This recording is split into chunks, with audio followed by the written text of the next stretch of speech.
Conquer the climb. Conquer Civils, your definitive guide to UPSC success. Hi, good afternoon, everyone. My name is Priya Meena. I have secured AIR 833 this year in UPSC CSE examination. And first of all, I would like to thank UPSC Time for giving me this opportunity and this platform to share my strategy and my journey. So I'll start with the session right now. So firstly, a brief introduction about myself. As I mentioned, my name is Priya Meena, and this was my 6th attempt at UPSC. I have previously given 3 interviews in my 2nd, 4th, and this was my 6th attempt. And I could not clear prelims in my 1st, 3rd, and 5th attempt. So it has been a long journey of 7 years. And so I would like to focus on prelim strategy, and then I'll tell about what were the learnings when I couldn't clear prelims. Then after that, we'll go on to the sources which I referred for prelims and mains both. And finally, we'll look into the personality test aspects. Further, we'll also look into how we should handle stress and anxiety during this preparation. And in the end, I would also talk about Plan B because I'm already working in RBI as a Grade B manager. So we'll focus on that as well, that why Plan B is important and when should we start preparing for Plan B. Okay. So I am a chemical engineering graduate, dual degree from IIT Delhi. Then post that, I worked for around 1 year in a software developing company as a full stack developer. I took that job because I wanted to fund my own education. I wanted to fund my UPSC preparation on my own. So that was my aim while doing that job. Further, from 2019, I started giving my UPSC attempt. And in my first attempt, I could not clear prelims. I missed the prelims by 2 marks. But the learning which I took from that attempt was that my basic sources were not very well covered in that attempt. I had mostly focused on the current affairs parts. Secondly, my mains preparation was also not very great at that time, and that I got to know in my 2020 attempt when I could clear prelims, but was short of many marks in my mains, GS and sociology. Then in 2020, that was my 2nd attempt. Usme I could clear the prelims and I reached till the interview stage. However, I missed the final list by 11 marks.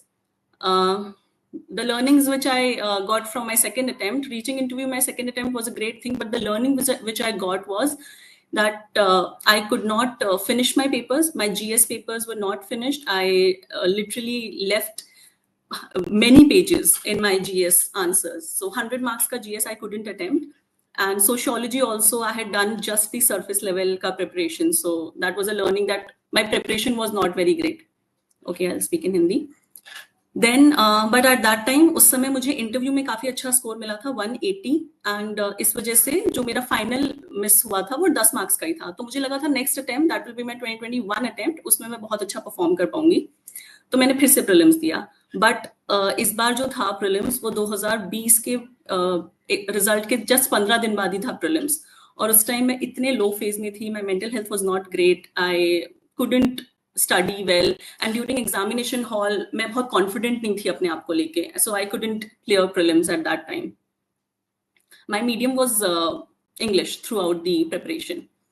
So 2021 attempt में I could not clear prelims, but at that time I had decided कि since I've already given 3 attempts, 3 attempt में दे चुकी हूँ और UPSC का as you know कोई भरोसा नहीं है, मेंस में लिख चुकी हूँ. तो मैंने उस टाइम सोचा कि अपने कॉन्फिडेंस को बूस्ट करने के लिए मुझे प्लान बी पे फोकस करना चाहिए. प्लान बी से मेरा मतलब ये था कि मैं बहुत अंडर कॉन्फिडेंट फील करने लग गई थी 2021 के बाद. आईआईटी से ग्रेजुएट थी, जॉब खुद छोड़ी थी, इंटरव्यू में फेल कर गई थी, तो बहुत ज्यादा लो फेज था 2021 में मेरा. सो मुझे लगा कि इस टाइम मुझे प्लान बी पे फोकस करना चाहिए, एंड दैट आई डिड. उस समय मैंने IB-ACIO का एग्जाम लिखा था, फिर मैंने SBI PO का और IBPS PO, ये तीनों एग्जाम्स मैंने क्लियर किए थे 2021 में. फिर मैंने तीनों एग्जाम से एक्सटेंशन ले ली थी 2022 के अटेम्प्ट के लिए. देन 2022 का अटेम्प्ट आया, that was my 4th attempt, and इसमें again I could clear prelims with good marks. CSAT कभी कोई इशू रहा नहीं अभी तक. और उसके बाद 2022 में अगेन प्रीलिम्स क्लियर हुआ, मेंस क्लियर हुआ, एंड मैं इंटरव्यू स्टेज तक पहुंची। अब यहाँ पे ये ट्विस्ट आया कि इस बार इंटरव्यू में मुझे पिछले साल से इस साल 20 नंबर कम मिले। 160 मेरा स्कोर था इंटरव्यू का, एंड मैंने फाइनल लिस्ट मिस कर दी 5 नंबर से।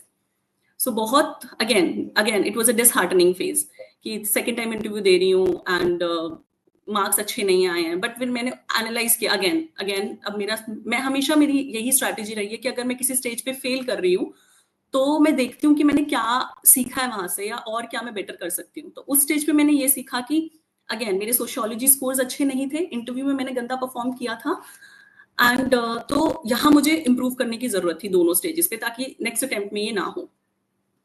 सोशियोलॉजी में मेरा स्कोर दोनों बार अभी तक 224 223 रहा था, तो optional was a big hurdle for me अपने शुरू के अटेम्प्ट्स में।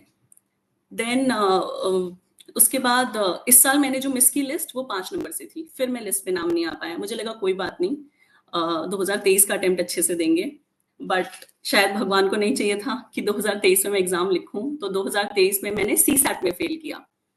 And that came as a shock for me because इससे पहले CSAT was never an issue for me. I had always been a great student in maths. I am good with comprehension as well, but I don't know what happened during the CSAT session. I could not solve many questions 2023 में because my comfort areas were not PNC and number system. And इससे पहले मैं हमेशा बाकी questions attempt कर लेती थी, reasoning के कर लिए या सिलॉजिज्म कर लिया, प्रॉफिट एंड लॉस कर लिया। बट इस साल आपको पता है 2023 का CSAT कैसा आया था, एंड मुझे उस साल 65 मार्क्स मिले थे CSAT में, so I couldn't clear CSAT। Again a very low phase came into my life and I was like this 5 attempts I have given, no job, nothing.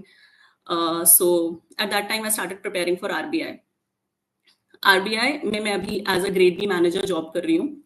तो मेरी एक फ्रेंड थी, उनसे मैंने इंस्पिरेशन ली कि हाँ मुझे भी RBI का एग्जाम दे देना चाहिए। मैंने डेडिकेटेडली RBI के लिए प्रिपेयर किया 2023 में, एंड लकीली मैं RBI में मेरा एग्जामिनेशन सेलेक्ट हो भी गया। एंड 2023 में एक और अच्छी चीज हुई कि 2022 के मार्क्स के हिसाब से स्पोर्ट्स अथॉरिटी ऑफ इंडिया में मुझे एज एन असिस्टेंट डायरेक्टर के लिए चुना गया।